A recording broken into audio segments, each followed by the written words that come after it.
মাশাআল্লাহ আমরা যাচ্ছি কুমিল্লা সোনাইমুড়ি একটি সৎ উদ্দেশ্যেই ভালো একটি কাজে, সেটা নাই বললাম না হয়, তবে উদ্দেশ্য ভালো। যা আমাদের না মেয়ে দেখতে যাওয়া না, আসলে না বললে নয়, আপনি যেভাবে বুঝতেছেন আসলে না বলে পারছি না।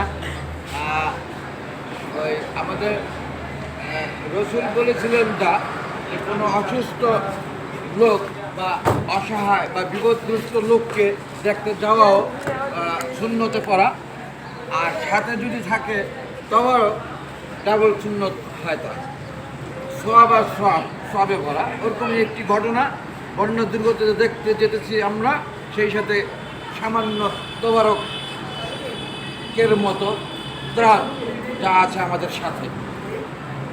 কি বলেন সেক্রেটারি সাহেব, রাসেল কি বলেন? তবে রাস্তার মাঝে হালকা ব্রেকে নাস্তা খেলামটা মায়ামি রেস্টুরেন্টে। তা অনেক ধন্যবাদ মায়ামি রেস্টুরেন্ট, পরিষ্কার পরিচ্ছন্ন খাবার পরিবেশ করছেন এবং ভালোই খেলাম মাশাআল্লাহ। আমরা যেন সুস্থ সুন্দরভাবে যে আমাদের কাজ শেষ করে আবার যার যার বাসায় পৌঁছতে পারি, সেই দোয়ার প্রত্যাশা। Thanks all. আসসালামু আলাইকুম, আল্লাহ হাফেজ।